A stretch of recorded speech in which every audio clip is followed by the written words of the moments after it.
Welcome, everybody, to another exciting edition of Nerdsplain It, a comic book podcast for every level of nerd.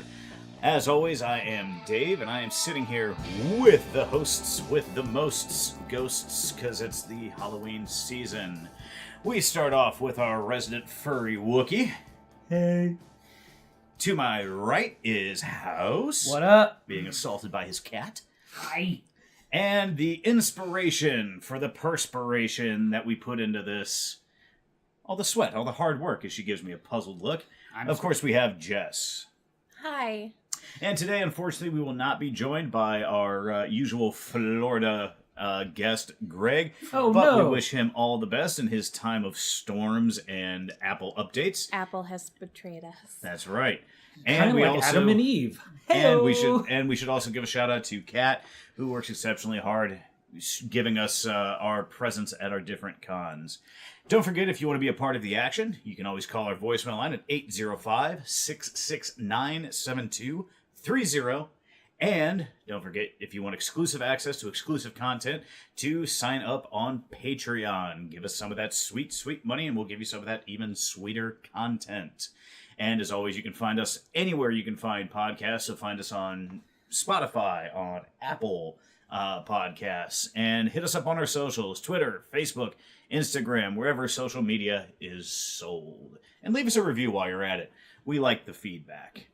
Today, we are talking about the last daughter of Krypton, The girl I of guess. steel. Yes, the girl of steel, the woman of steel, Supergirl. As we're probably well aware, you're hopefully aware, Supergirl will be starting soon, her third season, now on CW, not on NBC or CBS, wherever it started.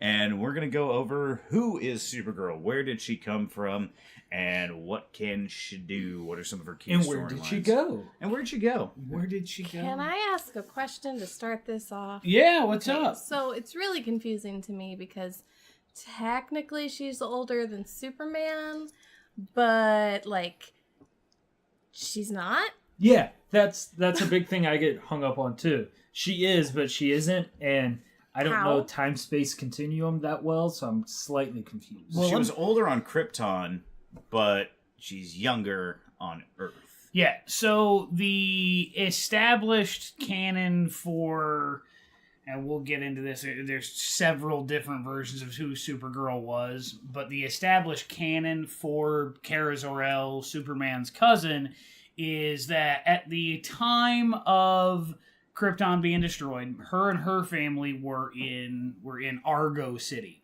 Argo City was actually in a dome already, and it was a climatological experiment of a city, kind of like a biodome type city. Viva Los Biodome. Now, is this the shrunken city that we No, have? that's Kandor. So that was okay. the city that Brainiac took. Yeah.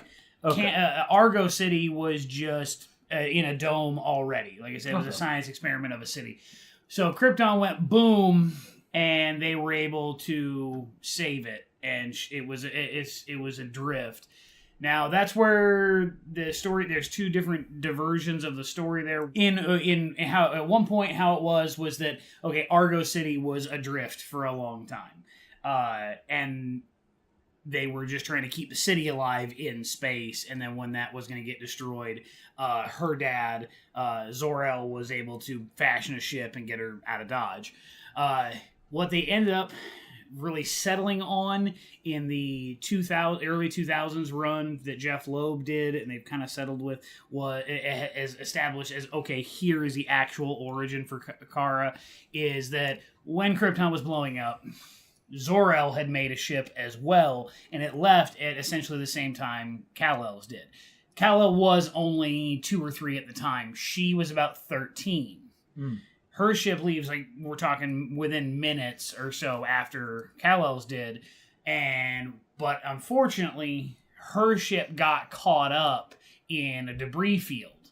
And also part of that debris field was a bunch of kryptonite.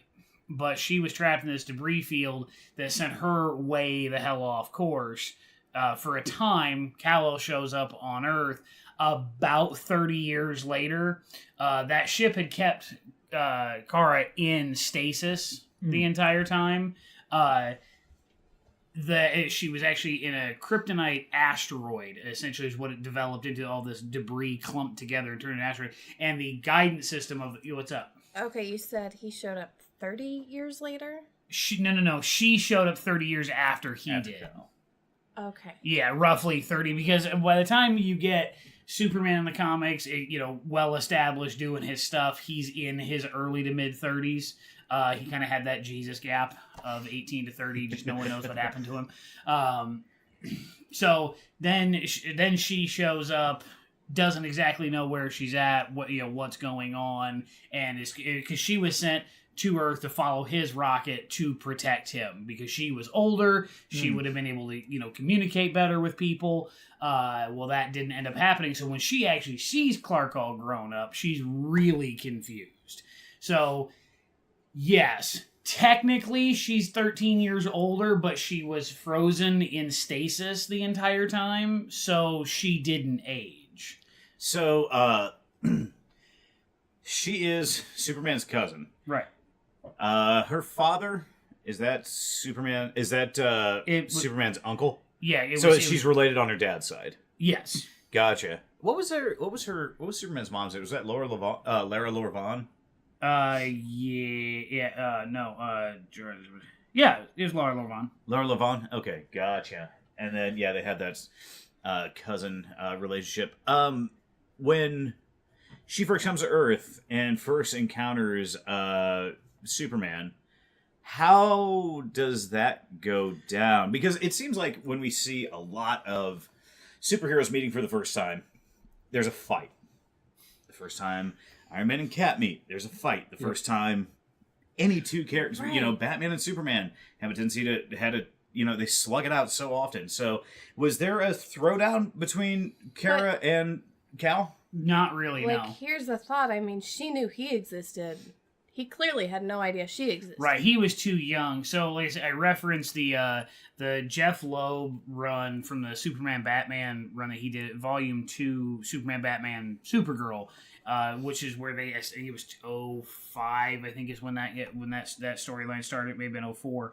And did they retcon Cal's birth when he left Krypton? Because every time I've seen Cal leaving Krypton, he's not 2 or 3, because you can walk by 2 or 3. He is an infant. Yeah, it's not infant. Toddler. Infant to toddler is when it usually is. So Gotcha. I mean, it's not necessarily. I mean, I don't know how old humans are by size.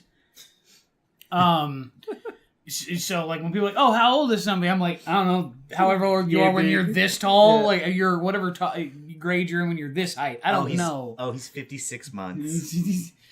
It's 927 hours old. So no, they didn't retcon that at all. But to address that question, no, there wasn't a fight. That not between Kal-El and Kara. There was a bit of a kerfuffle between Kara and Bruce, because Bruce came upon her first. Yeah. Because she landed in Gotham Bay. Oh shit!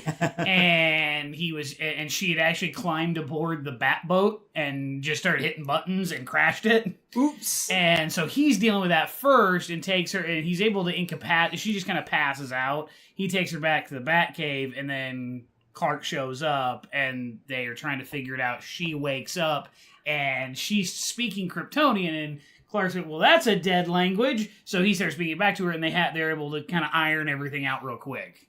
How does he know the language if he showed up? Clark does. Clark knows the language. Oh, how does Clark know the language? Bruce doesn't.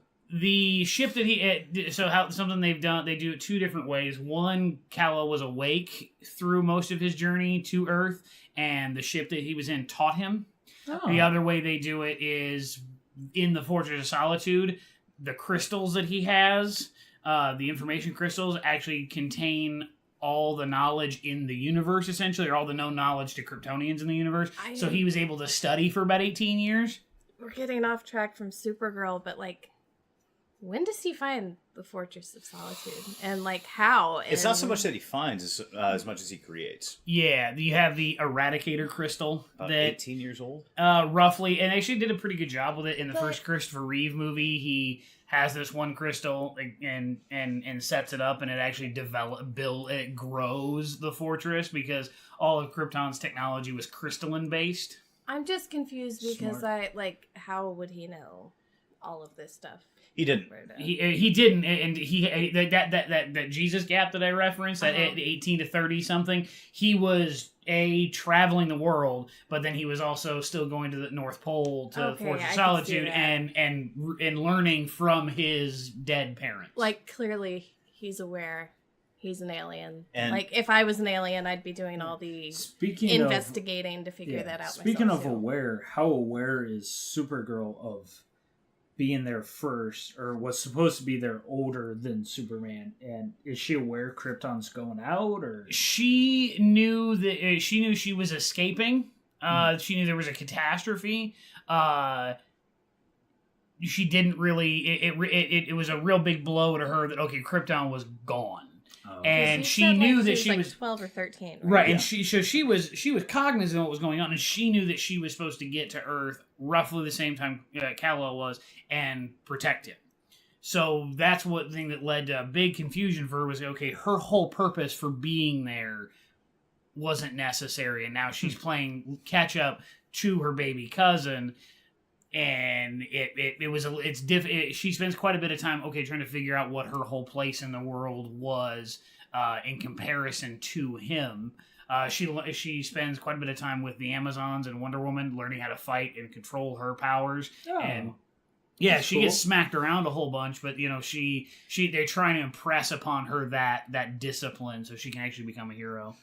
Yeah, going back, that Jesus gap basically provides a lot of plot convenience whenever necessary. Like, how do you know that? Jesus gap. Haha. And then it's funny, though, that she comes to Earth and finds the Batboat, crashes it, gets in a fight with Batman. Two things about that being Batman's fault. One, don't leave your toys out. Two, you're the asshole. Everyone he just happens upon, he winds up in a fight with, because he's kind of an asshole. That is true. He gets into a fight first. Yeah, he gets into a fight with just about every hero he comes across because he's got to know this, that, or the other thing. And the only way he can possibly test it is by fighting them himself. Like, you're it's not the the ego. litmus test. It is. It wasn't. Well, the thing is, it It wasn't necessarily a fight. He didn't go into it like, okay, I need to fight this person. It was the reason she got in the Batboat is because he was in Gotham Harbor and they had recently just discovered, there's now, because of an asteroid they destroyed, there's kryptonite all over the planet, and he was trying to collect a bunch of it to get it off the planet, and she was in Gotham Harbor. To, quote unquote, get it off the planet. Well, yeah. He's making a brass knuckle. He has a whole vault of it. He does. He really does. He really does, actually. He really does. So it was a coincidental and that she ends up, that the Batboat was there, and he really does. He tries to interrogate her, is what his initial reaction was. He was trying to figure out, who the hell are you? Also his fault, psychopath. Well, yeah. Well, I mean, that's his job. He's a detective. So, was Alfred manning the boat when she was taken over? Over the head? Well, he said she climbs in and just starts hitting buttons, and it just rockets off. If Alfred's manning it and she does anything to Alfred, that is a fight. No, I mean AI, over the headset, just, hey, Master Bruce, there's a strange lady in your boat. He does radio. He's like, hey, Batboat's taking off. Oh, oops. All right, so we have the explanation of the age difference there, the age gap, how she came to Earth. Is there any kind of differences between the abilities of Kara versus Superman, of Supergirl versus Superman? You asked the exact question in my brain parts. No, they can both do the same things. Now, continuity's sake, I would have hoped so, yeah. Right, now they have shown that technically she has it's a Dragon Ball Z type thing. Okay, she has the potential to be stronger than him and more powerful than him because of how her body metabolizes red or yellow solar energy. Mm-hmm. She could technically be faster, she could technically be stronger. And they've shown her do things that he couldn't necessarily do. Like what? Be able to lift more, be able to fly faster, and whatnot. There's Jeff Loeb had actually branched off and did a Supergirl just run himself. No shit. Yeah, I actually have it. Volume 1, Supergirl Power is great, but there's an instance where, it's actually sitting right there. No, it's not it. It's this one right here. Yeah, it's this one. The art's great. Well, don't mind me. Yeah, there you go. There's an Watch instance the cover where on that corner. there's an instance where Clark is trying to catch up to her, is flying after her, trying to catch up to her, talk to her, and she's in a bit of a mood. And like they end up flying up towards the moon, and she's able to boom take off and kind of leave Superman behind. So it's like, and Batman's actually, people are observing this, and they're like, oh, if she's going to be this much faster, this much stronger, and she's going to have this bad attitude, this is going to be an issue that we're going to have to deal with. Okay. Superman takes her to school later in that book and says, if I wanted to catch you, I could have. So we've got same color scheme, same home planet, basically the same powers. What about villains? Do we have a big... Because, okay, so first of all, since my lead-in for this was referencing the CW show, in the CW show we've seen, Martian Manhunter. What villains have we seen in the CW show? Are there any that are exclusively Supergirls that they've brought into the show? They did the female Brainiac. It's like Brainiac 8, I think is what her name was. Her designation was, and I'm drawing a blank right now on what the name she chose to go by was. It'll probably come to me. But she ended up actually dealing with a lot of similar villains, especially when because she did something similar. She did something akin to what Clark did in his formative years, which was go spend time with the Legion of Superheroes. So she was traveling through time and space and everything like that, and dealing with all those types of villains with the Legion. But when it comes to one-on-one stuff, she doesn't have necessarily her own notable villains per se. Right now in the comics, she kind of does. The villain Rogal Zar I don't want to spoil anything for anybody, but he did some terrible things to the Bottle City of Kandor. She's real pissed off about that, so she leaves Earth to go hunt him down. Which is kind of funny because, she can do that all she wants. He didn't go anywhere. Right. Because right now he's actually joined with Jax Ur in the Phantom Zone because he's pulled the entire planet Earth into the Phantom Zone. Right. So she's hunting. What? She's hunting a ghost. Yeah, it's gotten a little the entire planet Earth is inside of the Phantom Zone right now. Yeah. Sweet. Oh, It's- so much Yeah. makes sense now. It would have been neat. Yeah, it does add up a little bit, right? Like, Yeah. I mean, maybe it seems a little bit like whatever, but it's probably going to sound chauvinistic without intentionally. But I would think that there are some of Superman's lesser utilized villains that probably could have made good foils for Supergirl. People like Silver Banshee, Livewire. Yeah. those were in the show. They have been. Did they do Silver Banshee in the Yeah. Supergirl show already? Season 1. They do Livewire? Yeah, season 1. Oh wow, I didn't know that. Yeah, and like you see Silver Banshee and Livewire actually team up in that But that that's episode when she teams up with the with Flash. exactly. Flash. What? Yeah, that was during the first season when the first season of Supergirl was on CBS. Yeah. And Flash was on CW. I watched that crossover. I don't remember that. Yeah, Flash runs into They're her in the universe, and then they end up, and she's like, "Hey, can you help me out? I got this screamy person and this Electro lady that I got to deal with," and they team Because up. those two were both very upset with Cat Grant. That's right. So, she was originally on a different channel in a different universe. Is she now in the same universe, or are they still two? Yes and no. They're on the same channel, still different universe. Okay. though. Part of the So he still Arrowverse. Yeah, Okay. part of the Arrowverse. But anytime they need to bring her in, there has to be a dimensional breach. Right. Oh, but okay. I like the fact Okay. that it remained that way That's because cool. it started that Yeah, way. it remains constant. Yeah. But it also Oh, that's isolates awesome. Superman, who they've brought into the show as well. Oh, Right. Superman's in the show now too. Yeah, He was season in 2. Season 2. Oh, the shit. Yeah, first and two then he episodes. was in season 3 as well. Oh, Huh. and that's the thing.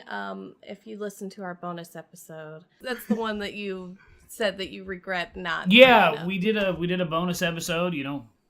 Sign up to be patrons of us, and you actually get to listen to me, Dave, and our good friend of the show, Jay, discuss the Henry Cavill controversy. And we talk awesome. about a lot of different people who have played the character of Superman, and we just totally overlooked Tyler Hoechlin as Superman, it's mind-blowingly good. Like if Henry Cavill did go away, hand the contract to him because he does so damn good. Awesome. So his Clark is fantastic. Anyway, let's just swing it back around. I think that's all right.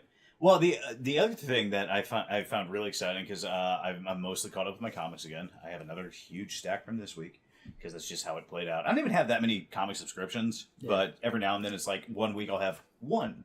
Are you then reading I'll have like 7. Are you reading a Heroes in Crisis? I haven't read it yet. I picked him up a copy. I didn't pick one up for myself. But I think I added it to my pull and hold.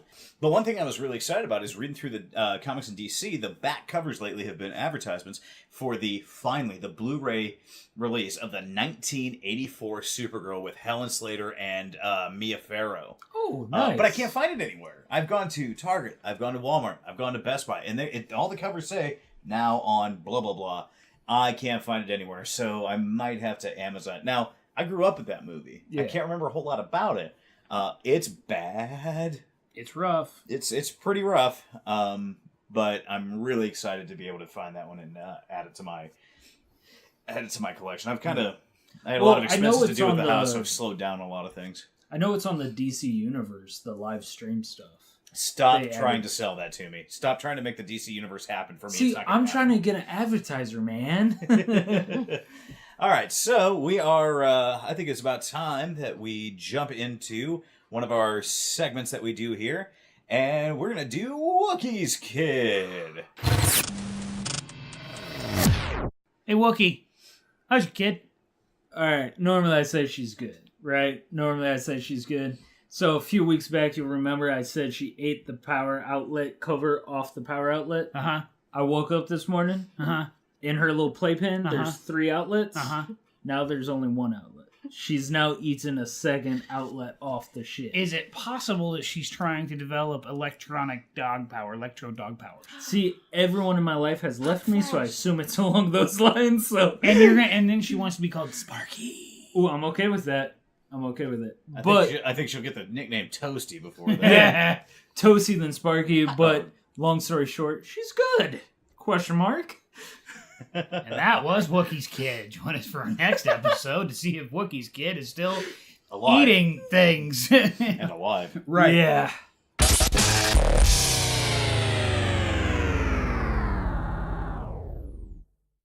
All right, so now we are back, and we are talking about Supergirl, the Girl of Steel, the Woman of Steel. Is it, Jess? Jess, you tend to be the more woke out of all of us. Girl of Steel, derogatory? Yes or no? No. Okay. Well, they addressed that in Person in of the TV Steel. show. They did. I like the way the Cat Grant does that in the show. Yeah. It's like, what's wrong with being a girl? Like, why does it have to be like so much more than that? Like, you're a girl, Woman? I'm a girl. Why can't you just be girl? That's a woman. sweet. That's sweet. No, that's sweet. I like that. It's sweet. It's also like, I think it's really honest comes down almost. to like how you use that term. Yeah. Well, yeah, and I think she uses it like, okay, the word woman has, carries some weight. It's got some power behind it. Why can't girl have that power behind it? Why can't it carry the same weight? Yeah. Amen. Like, I think the only time it's really offensive is like when you do the Z snap and you say girl. Girl! I can't do a Z snap. So, yeah. So, I think that's actually a good point. There's honestly no reason that the term girl or girls in general can't be powerful and strong. So for our younger female listeners out there, remember that even when it seems like life is absolute crap, you are stronger than even you realize. Male listeners too. But it's, what about in light of everything this week, I think in light of everything that's been happening lately, I think that it's important that people understand that. It's a rough world out there for everybody, and for some groups more than others. But there's a power in everybody. I think it's important that they realize that. Fucking A. That was beautiful. I would applaud, but Jess would yell Dave at me. has arrived. Dave is love woke it, now. man. So we talked about the Helen Slater Supergirl movie. We've talked about Melissa Benoist in the Supergirl TV show. We've talked about Supergirl in the comics. So we've got 3 different versions there. But in that subset of the comics, there's a lot of different Supergirls. What? I know. For instance, so House has a very impressive collection of Superman memorabilia, most especially figures, and I like to encourage that. And so every now and then, when I'm out and about, I'll find, I might find something. I'll send him a picture. Well, Once upon a time, a year or two ago, Mm-hmm. I was out and there was a figure line that was based on the Superman Batman comics by Loeb. And there was a Supergirl that was all orange and black. Sitting in the other room. Yeah, and now as far as I can remember, because I have read some of those comics, but not all of those, that was Supergirl under the influence of Apocalypse and of the planet Apocalypse and Darkseid, correct? Correct. So what happened there? Really, it was Darkseid abducted Kara after the Jeff, or during that Jeff Loeb storyline. Darkseid had abducted her because he figured, okay, I see the same potential in her as being more powerful than Clark. Well, if I have a weapon that is more powerful than him, and Superman is literally the only thing that has ever been able to stand in Darkseid's way. Okay, well, if I've got something more powerful than her, all I gotta do is break her psychologically, and I can take him out. And he very much did, because, well, unfortunately, she was fairly young. She was fairly confused because she'd been asleep for 3 decades. And Darkseid was able to manipulate her and give her, and like kind of basically open the tap on her potential power, essentially. So when Superman figures out, oh, she's on Apocalypse, I got to go get her. Yeah, those two, and Batman gave Superman a kryptonite ring. Gave him the kryptonite ring, hey, I hope you don't have to use this, but if you do got to use it, and he ends up having to use it because. How does Superman bear a ring of? Okay, well, it's a common misconception with Kryptonians. There are several different colors of kryptonite, and each one of them does something different. Mm-hmm. Green kryptonite doesn't instantly depower them. Oh, makes them sick. Gold kryptonite, I think, is the instant gold kryptonite strips their powers. Yeah, I'd say one of them instantly and permanently strips them of all their power. So the Smallville. Where in Smallville, the TV show, they had different, red kryptonite made them go, crazy. So that's comic accurate. That's not just them. Comic accurate, because they've done, sometimes you'll see one color kryptonite do something, and you'll see a different color kryptonite do something. If you actually pull up that Supergirl one right there on the top, Lex actually has in his battle suit, he puts a stone of each different color of kryptonite in it, kind of like an infinity gauntlet, essentially, to fight Supergirl. It's actually a few pages before that. And when he's not even wearing his battle suit, he for a long time wore a ring that had a rock of kryptonite on it till it gave him cancer. I'm glad you actually brought up that era of Lex Luthor. Mm-hmm. And because Supergirl is actually integral to that. Oh, is this the Australian Lex Luthor with the big red mane of hair and beard? Yes. So okay, yeah. I hadn't even thought about that. There's something during that era from the death of Superman that confuses the ever loving hell out of me. Oh, I can explain that to you. Early 90s, Lex was wearing a kryptonite ring for the longest time to keep Superman at bay. Here's the problem. Kryptonite, whereas, yes, it is detrimental to Superman's health. It does make him sick. It does kind of weaken him. It is still highly radioactive, and it is detrimental to humans. It being detrimental to humans, it ended up killing him. He ended up, it killed him. Oh. Now, a year or so later, we get the emergence of this guy calling himself Lex Luthor 2. Alexander Luthor. Right. Who is bald and no longer has red hair. No. The Alexander Luthor had a mane of red hair. Red hair, big red beard, and whatnot. Yeah, me. I don't have long red hair. That Lex Luthor starts dating Supergirl, or a person that we were led to believe is Supergirl. Long story short, about that Lex Luthor, it was because he claimed that Alexander Luthor, he had claimed to be Lex's son. It wasn't. It was just Lex the entire time. He's also a buffer. Yeah, he's a pretty big guy. Yeah, but that Supergirl had no relation to Superman whatsoever. Wasn't Superman's cousin. Wasn't even Kryptonian. Nothing. That character.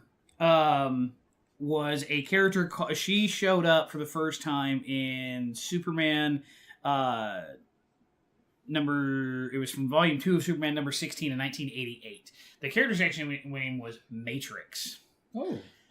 She is the Supergirl that if you're ever reading Death of Superman, she's the one wanting to get to leave Lex's side to go fight Doomsday. Oh. Lex is holding her back, saying, "No, you need because if Superman falls, I want you to replace him." Well, she finally says, "No, I've had enough of this. I'm going to go help." Well, when Doomsday punches her, she just becomes this gelatinous gray blob. Right. That's what confused me. Is she looked like one of the Greys, like those standard sort of gray aliens. Right. And I remember, since I didn't know any Supergirl mythology when I read Death of Superman originally, that was very confusing. How long was she that way?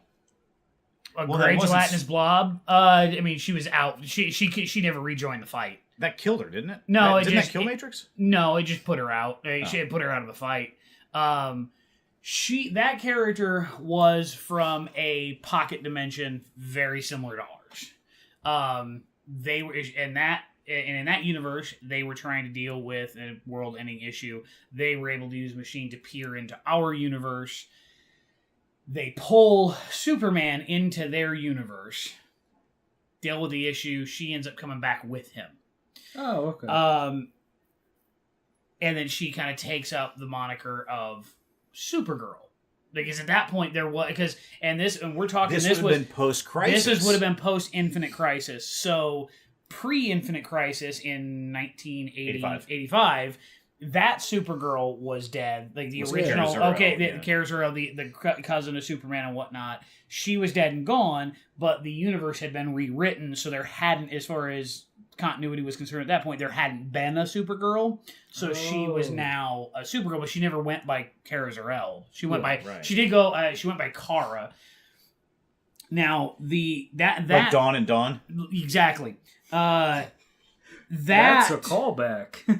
That Supergirl, the Matrix Supergirl, actually ends up overlapping with another character that ends up being Supergirl. You know, the ones from the animated series with the white t-shirt, the white gloves, and the skirt? Yeah. Not Superman's cousin either.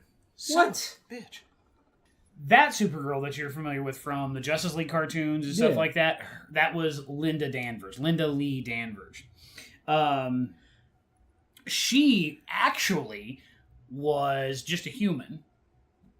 She was actually a criminal. She was a murderer.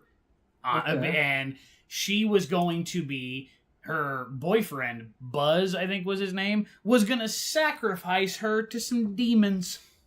I mean, yeah. Matrix Supergirl steps in, saves her. She gets all stabbied. Linda Danvers does. She gets all stabbied. Matrix is like, oh, I can heal these wounds. Melts onto her to try and heal these wounds. They actually get fused together.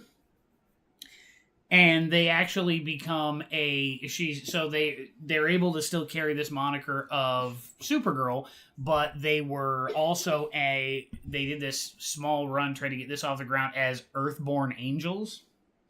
And she was one of them. I can't remember who the other two are, but she was the Earthborn Angel of Fire.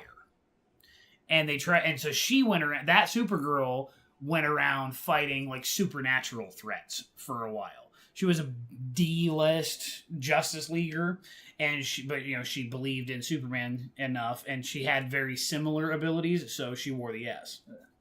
But not related. So she did supernatural stuff. So did she team up with like Constantine and Justice League Dark? She did. Actually, at one point, she actually had to deal. She was getting attacked. The first time she actually flares up her wings and whatnot, she's actually getting attacked by Blue Devil and a couple other the supernatural heroes, because they think she's evil, and then like her Earthborn Angel form kind of gets woken up, and they're like, "Oh, you're not a bad guy at all." Her last name was Danvers, right? Yeah, which they ended up using for the Supergirl TV show. Okay. Going by Kara Danvers. They used... and fucking Captain Marvel's Carol Danvers, Danvers. It was real similar. Okay, so it's like Martha. God damn it. Right. I worked on that one for a minute. He set that up. I did. He set that up, and that hurt. Well, the thing is, Danvers is also... That's Captain Marvel. That's what he was just saying. That's what I literally... Oh, sorry. I was... My brain jumped and then else. did the joke about Martha. Martha! Right. Yeah. Why are you saying Martha? Danvers. But yeah, that Supergirl, the Linda Danvers, she had showed up in 1996. Oh. So we had this because what they did, they didn't know what to do with Supergirl through the 90s. They didn't know what to do because they honestly haven't known what to do with the character since she really first showed up in 1959. In 1958, the first time we got any sort of female character wearing the Superman S. 1958, it was Lois Lane laying in a hospital having a fever dream. Really? That like she had been gifted Superman's powers. Okay. And it was then they've constantly tried to like test the waters. Sexually transmitted disease. So I'm pretty sure conversations trying to make a Supergirl in the same way they did Batgirl almost right off the bat. Just trying to give him somebody about 20 else. years later. Yeah. They were just trying to give Superman somebody else to. They were testing waters. See if they wanted to see if female readers that makes sense. Would buy into it. And just like they did with Wonder Woman, they did it by having men write the character. I'm sure. Oh yeah, it was Otto Binder and Al Pacino who had originally entered that in 1958. Say that 3 times fast. Sounds like a bunch of Nancy's. Well, I know with Wonder Woman it took forever before they finally got a female writer on it. I'd be curious to see how long it took them to get a female writer to write Supergirl. That's what we should do. God forbid a woman write women. We should do an all-female episode. Well, minus host because whatever. But figure out like superhero female writers and artists. That would be neat. As confusing as all of that Supergirl stuff is, does it get worse? It does, because in 2003 we got the introduction of a character by the name of Cir-El, CIR-EL, who was presented as Superman's daughter from the future. This caused a little bit of friction between Superman and Lois. Oh, I bet. Because it was a far enough in the future that she would have been born like right about that, like that the current timeline when she shows up because she'd come back from the future. So Lois is like, so you've been stepping out right now. Turns out she was a human Kryptonian hybrid that you end up finding out not related to Superman at all, but she still cared. But she wore this all black leotard with like this striking red S on it, short black hair and whatnot. She wanted to talk to the manager. I'm a fan of this one. I'm a fan of this one. So then we have the Matrix Supergirl, and then from Matrix we went into the Cir-El. You had Matrix, then you had the Linda Danvers. Then Cir-El. So when did Kara not come back until Loeb? Pretty much. Okay, and then did they really have? When they brought her back in Batman, Superman, and in Supergirl, they brought back Kara Zor-El. Were Cir-El and Linda still around? No. Linda Danvers, not necessarily. So it was basically just a unexplained retcon, basically. Yeah, what they wanted to do... Here's the new reality deal. What they wanted to do was, they recognized that Supergirl's origin and history was a cluster. And they wanted to, let's put a really good story together that actually here's our starting point. And this is what we're going to consider canon. And that's what they did up until New 52. And when New 52 happened, they didn't change much. The preceding events of her coming to Earth were just about the same, except for when she landed, she met the villain Hel, H''EL. I have questions. Who was from Krypton, and he has the same quote unquote last name of L. Is he related? Adopted. Because he was older than Kara, older than Clark. He was Jor-El's assistant. Oh, okay. Like number one assistant. I got you. And he ended up in a test rocket that also kind of got lost in space. Okay. So I remember seeing he was a tad on the bitter side. Hell Invades or whatever the storyline was. He was a little bitter. There's another character that I've seen from time to time that I don't know too much about before we get into the one that I do know a lot about. There is a hooded and masked superpowered female, Superwoman. Yes. Who the hell is that? That is. Is she in your case? Yeah, there she Yeah, is. that one. Yeah. She does have the big. She has a white cape, white cloak over her head. That was Superwoman from the New Krypton run. Right, but who's under the mask? Lois's older sister. That's Lucy. Lucy Lane. Is she from? No, I assume she's not from Krypton. No, she just. No, I think. Is she a superhuman or whatever they're Sam, calling I think Sam General Lane, Sam father. Lane does, basically, I can't remember exactly how, but he gives her powers that are similar to a Kryptonian. Obviously not up to snuff necessarily. But it was so she could get to New Krypton and kind of blend in a little bit. Now, New Krypton's the storyline that, like, Krypton becomes another moon of Earth or something. Yeah, like it gets that, right? recreated after the Superman Brainiac because Kandor gets resized on Earth. Okay. There's friction between Krypton and Earth. They end up making a whole new Krypton, putting it on the other side of the sun. And Cal actually becomes a general of New Krypton. Does. No, not He a does. general. No, not general. He becomes a Captain. Yeah, forgive my... I assume the thing is, Superman would be a general. No, because Zod is the general. Right. He allows Zod to have that control, and he agrees to join the military guild so that he can be close to Zod. He did not allow Zod to have... Zod was already there in place. He didn't... Superman had to fall in rank, is what he did. Well, no, but he had his choice of guilds because he wasn't born into one, and he chose the military one so he could be close to Zod and keep an eye on him. I'm really excited. Take a break for a second, because I always look forward to this part of our episodes. Dave tries to become a superhero, makes us all laugh, makes some of us cry. Either way, we will perspire. Fluid will come out of your body. So, Dave, I am very excited to ask, this week, how did you try and become a superhero? Well, it is the Halloween season. And despite the fact that we're never going to get another season of the show on CW or NBC, I thought I'd take a walk on the wild side with John Constantine. Ooh, all right. See what it takes to become the that occult, that charming occult master himself. Now, I was already partly there because I'm a smoker. I'm not blonde, not particularly thin, but I figured, a good way to do it would be to check out my local occult bookstore. And I'll tell you what, there's some neat stuff to be had there. Actually, I found some really interesting books. Actually, I have one right here. Don't mind the leather binding; it's leather. Don't ask. Because it smells like skin. It does. It smells like skin. But I read this really interesting like passage in there, and I actually kind of felt, sort of a connection there. I'll read some of it off. Condor, Estrada, Condos, Thrus, Indoctu, Nos Forandas, Condor, Dematos, Condor. Somebody get a cross! No, it's fine. It's fine. No. Let's just move on. Damn. Everything's all right. gonna be okay. Are you a god? All right. Well, No. That just happened. Let's get out of here. Yeah, we gotta go.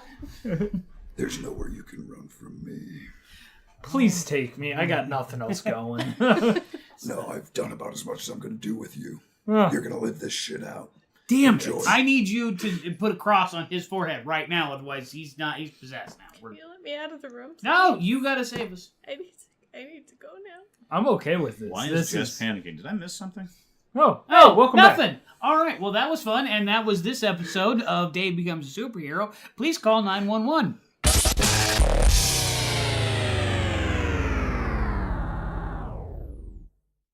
Okay, so we're back. We're back from Geek Streak, and Jess has had this burning question on her mind for the past several minutes. Jess, what's up? What's on your mind? So I know there are like super pets, right? Yes. Okay. What? Yes. So there's a dog, Crypto. a cat, Streaky. a horse. Comet. What? Okay, and this one might be a little crazy. It might be misinformed. A monkey? Beppo the Super Monkey. No. Yeah. Oh, that's adorable. Okay, so like, do they all have superpowers? Yeah. Oh, no. Yeah. Okay, so like, next question. Uh-huh. Are they all from Krypton, and can we forever expect the sky to be raining down just whenever it feels like it? As awesome as that would be, and as much as your mom would hate it, I wish there was a super squirrel. But no, not all of them are from Krypton. Crypto, Superman's dog, is Kryptonian, or the Kryptonian equivalent of a dog. Sometimes he's like a Labrador. How did he get here? Okay, so in the early 50s and whatnot, when we were building, when the humans were building rockets, and before we sent humans up, we sent monkeys and we sent dogs and Lord knows what else we sent. Exactly what happened. He was in a test craft that Jor-El sent up and lost it. Oh. Yeah. He lost his pet dog. That's kind of cool. The way that they set that up, though. Yeah. Except for the New 52, Crypto wasn't a Labrador. He was like a 7-foot tall wolf. Oh yeah. Yeah. To be fair, when we were sending up animals, we didn't get many of them back. This is true. Don't tell me that. They don't have happy endings. They didn't. No. Oh no. They didn't go to that massage parlor. Streaky, the super cat, Supergirl's cat, not Kryptonian. Streaky got his powers, her powers. I actually don't know if Streaky's a boy or a girl. I don't know that one. Better safe than sorry. Don't a lot of people know the gender of their real cats? I mean, I know my cat's a boy. Right, but didn't you not know that until he went to the vet first time? No, I knew he was a boy because I saw his testicles. Oh, okay. How do you miss those? He had big kitty nuts. But Streaky got their superpowers when Supergirl was trying to do an experiment on alleviating the stress of kryptonite poisoning from green kryptonite, and she developed a form of it called X-kryptonite. And in the kitty cat, there was an explosion in the lab. It fell out the window, and the kitty cat happened to be there. And boom, has basically all the powers a Kryptonian does. So super speed, shoots lasers out of its eyes. Oh, so the cat fell out the window, or the X-kryptonite fell out the window. Okay, it's a little less dramatic. Knocking cups off the table, he's just burning them. Yes. I would imagine in addition to. You can put the Kryptonian in the cat, but you can't take the cat out of the Kryptonian. Yeah, I like that. I like that. Yeah, so the cat's still going to be kind of an asshole. But, and then Beppo, the super monkey. I need more information. We skipped the horse. I didn't skip the horse. I wanted to come back around to the horse because the horse is a complicated one. Okay. Any relationship between a woman and a horse typically is. Beppo, the super monkey, really doesn't have much to do with Supergirl. It was more of Superboy's when Clark was, in his formative years, met Beppo the Super Monkey. This was comics in 1959. He was actually a stowaway on Kal-El's ship. And now that I think about that one, the monkey stowed away on Cal's. Yes, he was. He was a test. Well, here's how he stowed away is because he was in Jor-El's test ships. His ship actually came back because he was a smart enough monkey to actually land the damn ship. Oh. He saw a ship getting ready to go, and he went, I gotta go to space. They didn't wake me up on time to get to work, so he just climbed aboard the ship. So could you say he's part of the reason that Kal made it to Earth? You could maybe. I never read that issue, but that's feasible. In my head, he's just hugging the spaceship and flying through space. I think he's inside. He was inside. But see, if he were inside, he would have had 30 years to learn all the knowledge that Jor-El passed on to Kal. You'd think he'd learn English. You'd hope. You'd think he'd learn how to speak. You'd hope. This is exciting. Is he around any further from the 50s, or is he just DC had a weird thing where they've periodically gone to monkeys and turned their heroes into monkeys. Marvel did the same thing. Yeah, back and forth, and so we've seen Beppo the Super Monkey occasionally, but he's never been a huge staple once. Prediction. You said Supergirl's coming back for her third season? No, fourth season. Fourth season. Yeah. I'm paying attention. Sorry. He's going to be the main villain. Beppo's the main villain. All right. I would watch that. So then on to the horse show. Kinky Kelly and the Sexy Stud. What's the name of the horse? Oh, yeah. Comet. Okay, thank you. Yeah, it is. Now, oh my god. Comet, like I said... I mean, if we're talking about a woman and a horse, at least the horse's name isn't Streaky. Comet. So about Comet. Comet the Super Horse, it's really complicated. So there's a pre-Crisis version and a pre-Infinite Crisis on Infinite Earth version and a post-Crisis on Infinite Earth version. So he comes back around. Kinda, yeah. Comet, the pre-Crisis version, showed up in Adventure Comics number 293 from 1962. He was actually he had a human form and a horse form. Like an Animorph. Yeah, kinda. He was actually a centaur from ancient Greece. Okay. Which half was human? It was weird because it was actually a vertical split, not horizontal. Ooh. Ah. Poor guy. Weird. Poor guy. In his human form was Bill Starr, and actually dated Lois for a while. What a stud. Right? But he was... So he got himself a little filly. Exactly. And it's back and forth. And so in his horse form, in his superhero form, he was Supergirl's stallion into combat. So question. Yeah. Did he have a cape? Yes, he did. No. On the human half or the horse part? When he turned into a horse, there was no centaur part. It was just horse. Oh, okay. So the curse. So when it was full horse, the horse had a cape. Yes. Do they all have capes? Did Beppo have a cape? Yeah. That is adorable. Yeah, and Streaky has a little red cape, and then like the little Superman symbol is just on his collar. I can't get past Beppo though. Yeah, Beppo had like a full Superman suit. Have they done toys of him? Possibly, but I've never seen that. I've never seen that'd have to be rare. It would be. Any fans that are feeling sad for me, right? I need that. Man, I got a cartoon I need to show you. It's called Ghostbusters, not the real Ghostbusters, Ghostbusters, which came out about the 80s. It was actually, I think, from Britain. I've heard of the real Ghostbusters. Yeah, that was based on the movie. And then There's another Ghostbusters, and they had an Ghostbusters. ape in their crew. Oh no, it's not very good. Now, okay. I'm glad you're all sitting because to finish up with sit down. To finish up with the Super Pets, the post-Crisis version of Comet, the Super Horse, debuted in 1997. Showed back up. Wasn't actually a guy. It was a girl named Andrea Martinez, and well, she was kind of a guy. Andrea Martinez was a gay stand-up comedian, and when she changed into Comet, she was also partially this guy named Andrew Jones, who was an old horse jockey. So it was one of those two-person horse costumes. Exactly like that. Was Martinez the front or the back? Like I said, vertical split. Oh. So was she a top or a power bottom? But those two combined as this horse to be the Earth Angel of Love, like Supergirl was the Earth Angel of Fire. What? Yeah, like I said, Comet's the complicated one. And Comet really hasn't been around since like 97, 98 for real good reason. Wait, what's the real good reason? That one. The fact that it's just so convoluted. Oh, okay. I thought there was some kind of sense.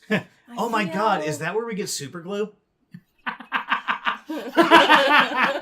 That's good. I'm happy about that. I am confused, and I want to move on from the Super Horse. Does Superman ever ride the Super Horse into combat? No. Aww.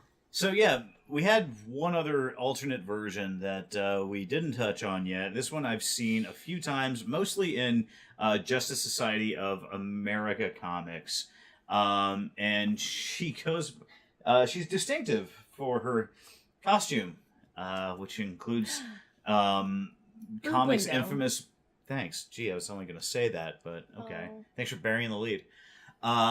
So yes, I get excited. There was some poetry in his build-up. I know. There always is. You can start it over. I keep hearing boobs. When are we going to get to the boobs? Yes. So, and that is the woman with what most people describe as the boob window, because it's about the most male-dominated character design ever, and that is Power Girl. Now, Power Girl, the real name, is that Kara?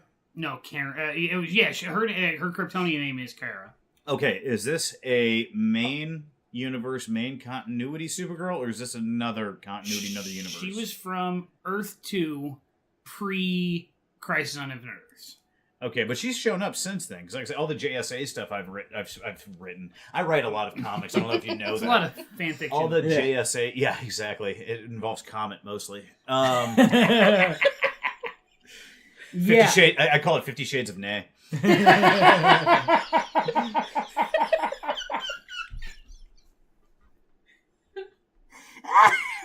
deserve that one.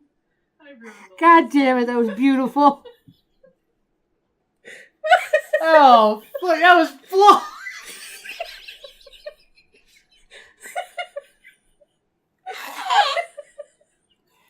I'm not crying, you're crying. For those of you listening at home, House is crying and bright red right now. I want everyone to know that I'm so proud of him. 50 Shades of Damn it. Okay. So, I think the most poetic line I ever wrote was, Oh, God. Yeah. swing it. Supergirl has some predilections which most people would call unusual. So anyway, so Power Girl, I've seen Power Girl in a lot of the comics that I've read from JSA, but I've never read older JSA comics. Most of what I wrote, there I go again, most of what I read was Robinson and Jeff Johns. Right. So that's newer stuff. That was written in like the 2000s, and it takes place at the same time as the main DC continuity, because there's a JSA and a JLA that operate at the same time and handle threats, at the same time. Sometimes there are cross-ups. So there was a pre-crisis, as there are with a lot of DC characters, there's a pre-crisis Power Girl, and then I guess she comes back post-crisis. I think we also saw her in Earth 2. So what was Power Girl like pre-crisis? She was Superman's cousin. She was Kara Zor-El, Superman's cousin. She's on Earth 2. She was Supergirl. Crisis on Infinite Earths. Her Earth went by. It was erased. It's gone. She happened to be able to one of a few characters that actually survived it and got melded into this new reality, and really struggled to find her place because now she's not she's Superman's cousin, but she's not this Superman's cousin. So it was always a little standoffish. They didn't really know how to interact with each other, and the boob window, it is really chauvinistic. I mean, they always draw her very well, but they gave the character a reason for the boob window. There used to be a Superman patch there. There used to be a House of L patch there, didn't there? No, she didn't know what to put there because she didn't feel a connection to this Superman. Oh, so I'm sorry. She was like, I'll put something there eventually. Right, but usually when you do that, it's fabric and you'll put something But however, here's the thing though, both Kara and both versions of Supergirl, whether it's Power Girl or her, they're all about it. They believe a woman can be strong. Her cleavage doesn't define her, and she makes comments when she's actually talking to the Kara Zor-El that they reintroduced in the early 2000s.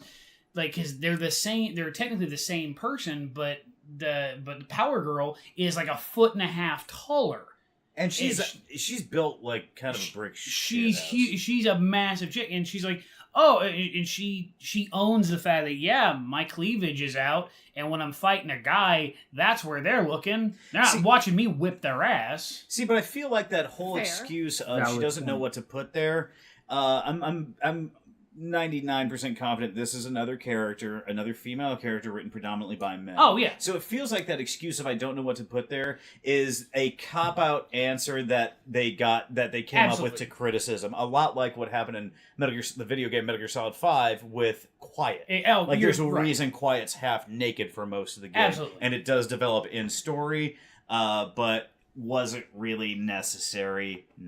Probably not really. They could have done another design on that character. Oh, absolutely. I mean, I don't think it's as chauvinistic as when they redid the Invisible Woman for Fantastic Four. Oh my god! And she had a boob window, but it was a 4. Yeah. Like, well, they also put her in Spanx and a midriff and thigh highs. Right. So, I mean, yeah, just circular boob window is one thing. When you have to go... If you cut a 4 into fabric, it's not going to hold the form of a 4. You just needed to do that to show some boobs. Fashion tape. He doesn't know about fashion tape. He doesn't know about fashion tape, and I'm totally going to cosplay this. Too late. I already beat you to it. It's true. I'm already wearing the costume. You just can't see it. That makes 3 of us. Okay, so post-crisis... what do we got for Power? Post-crisis, she, like I said, she was lost, didn't exactly know what to do, so she joined up with the JSA, the Justice Society of America, just to try and kind of fit in. And she just operates as Power Girl, is just a core member of the JSA. So are her abilities the same as any Kryptonian? Because I feel like sometimes she's had slightly different abilities. It's pretty much the same. Oh, super speed, super strength, heat vision.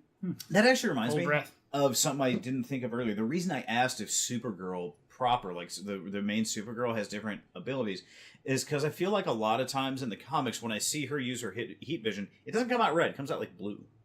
I've seen it come out different colors. Do they have a reason for that, or is it just more, or is it more of like a artistic choice by the?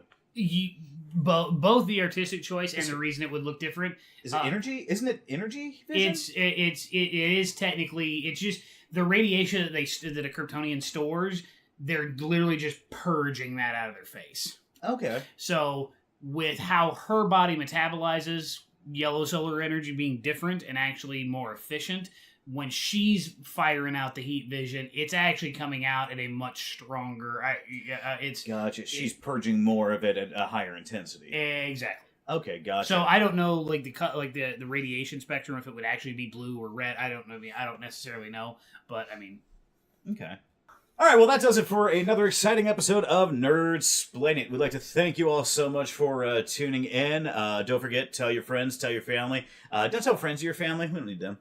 Yes, we do. Yes, we do. Yeah, tell your friends, tell your family. We appreciate all your support. Don't forget, if you'd like access to exclusive content, you can subscribe to our Patreon. We have smaller episodes that we release on there that nobody else gets. If you have any questions, comments, concerns, qualms, quandaries, you can call our helpline at 805-669-7230. Operators are not standing by. It's a voicemail line, but we appreciate comments.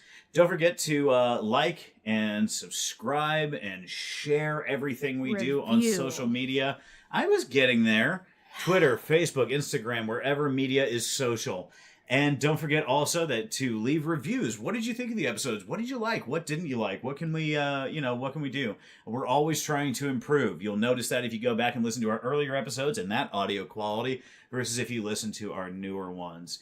Next time, we'll be talking about the Devil of Hell's Kitchen, Daredevil. I personally couldn't be more excited for this episode.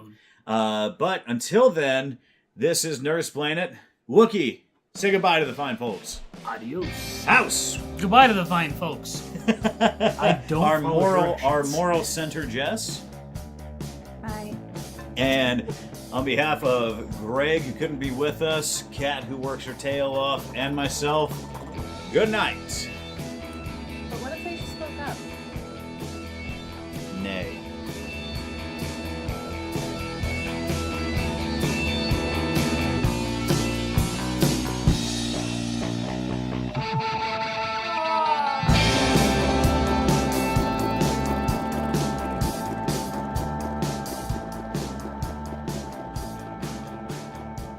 I don't get for where do younger... you snap on the Z? Like, to me, that's like 5 points of snapping. Point.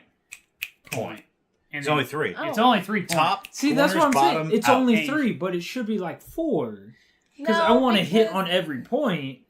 Well, think about it. When you write, you just start. Like, it's a pretty hard start. Yeah, it And is. then you drip. Yeah, it is. It's hard for Jared to start. How did we get here? I don't know. Zod. Zod. Z. There you go. Z, yeah.